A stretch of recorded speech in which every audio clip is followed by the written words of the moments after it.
about the report. What really struck you? Are there business process management, Internet of Things? Katrina, I think you had some thoughts about BPM. Did you not? Well, I guess I was touching on that when I was talking about looking for ways to actually, I hate to say it being a human being as I am, but eliminating processes and automating even more in new ways. But that also relies on another buzzword that surprisingly hasn't come up in our discussion yet, and that's big data. And but that was one of the items that could be chosen as an initiative in our survey, our Queen Street survey. And so IT put it in their top 3 initiatives. The business execs did not. And I guess those kind of disparities stick out to me, and I'm wondering if that could be because the line of business managers don't see that as an IT initiative because it's theirs, they own it. At this point, they really do. It's coming from the other parts of the business, and in fact, they're selecting and purchasing their own tools, and IT can just catch up if they can, basically. So again, I'm wondering why it didn't show up a little higher outside of IT, but it might be that they just don't see it as an IT initiative. It's interesting too. I mean, as you say, I'll quote the report: IT execs see a slight increase in these plans and big data plans, while business execs expect a sharp decrease.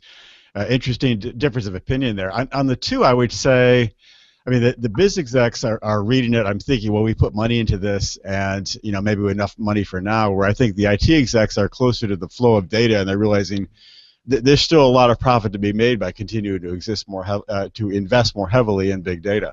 Yeah. I see it. Sorry, just to interrupt you guys. I see it as a focus kind of core competence kind of area. Because for IT, big data is storage, right? Big data is petabytes, and you got to figure out storage. Throw your EMC NetApp array at it, and that's it. For the business, it's about business analytics and figuring out how to charts and graphs.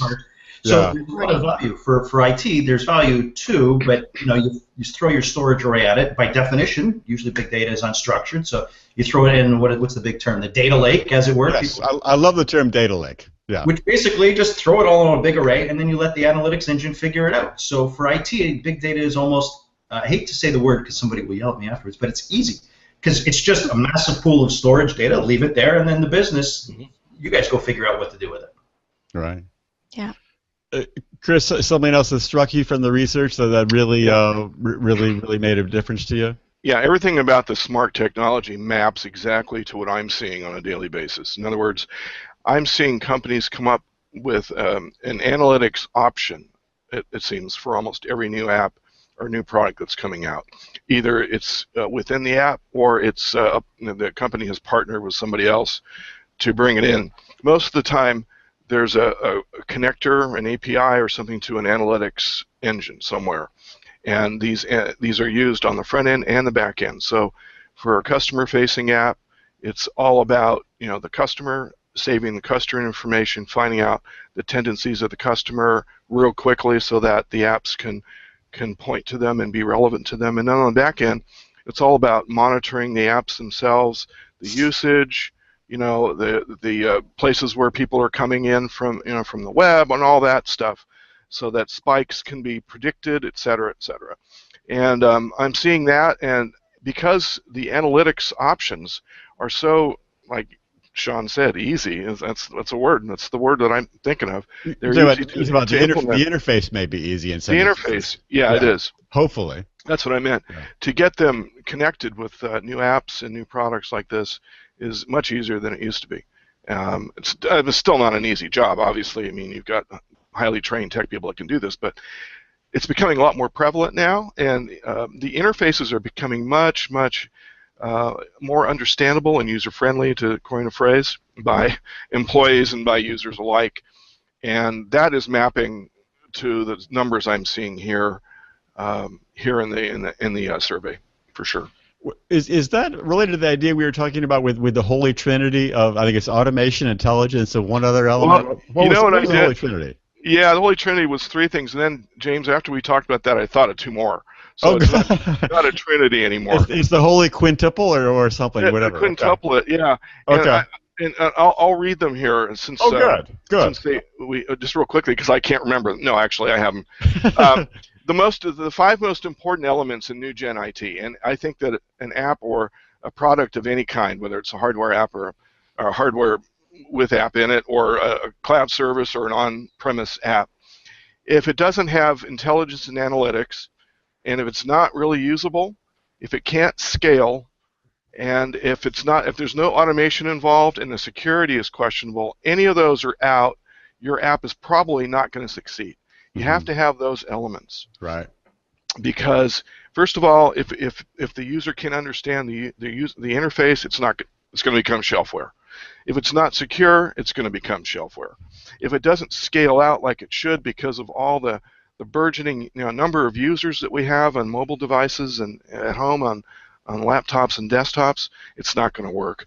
And then it has to be able to be interactive with the user intelligence-wise. It's got to remember things because we're so spoiled now. If these things don't react to us immediately, we move on to the next thing or we find something else that does. And then finally, automation on the back end. Everything has to be automated for all this to work. And if those things aren't present, I don't see how your app or your product is going to be successful going forward. Right. A lot of demands.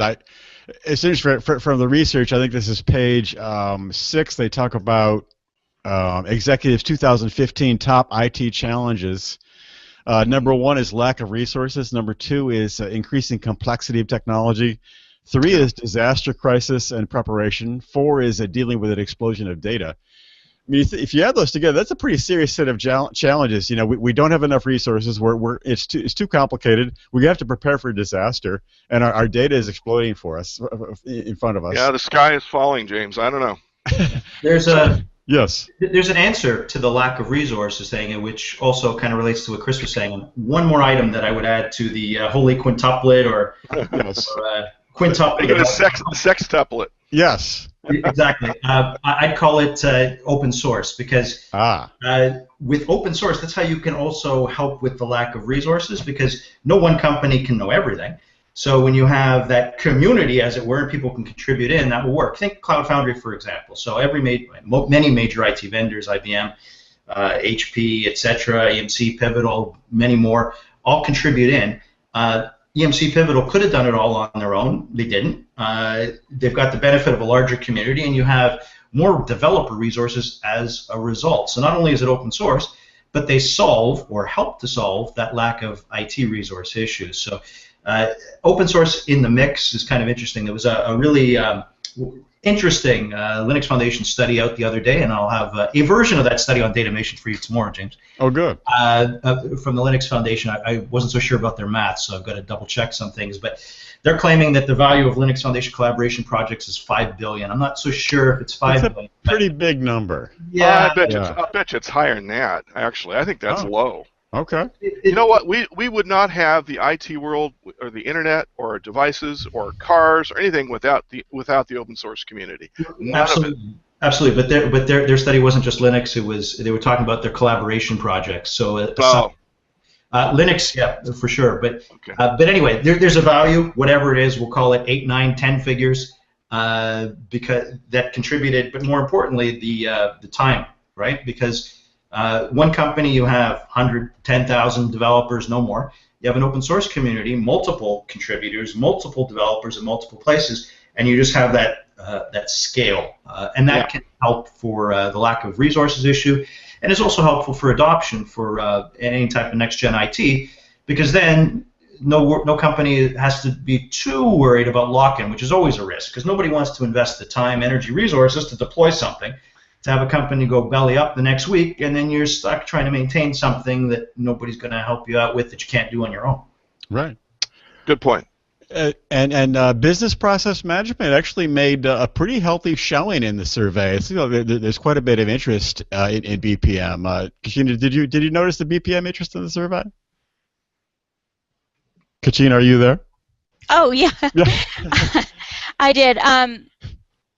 Well, I guess that encourages me that maybe that's somewhere where the the business, the non-IT execs, and the IT execs can actually get together and do something that is going to produce probably both a short-term and a long-term benefit, and it's a little bit more positive. I mean, there's a lot of, like we said, the sky is falling stuff going on in this survey. It seems like here, this is something that can actually, they can work together on and get something positive done together.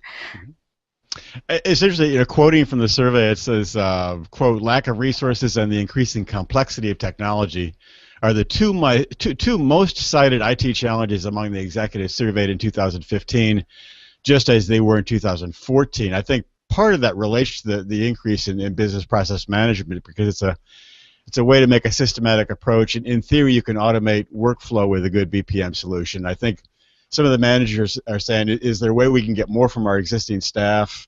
And perhaps the BPM solution is the way to that. Whether or not that's actually the answer remains an open question.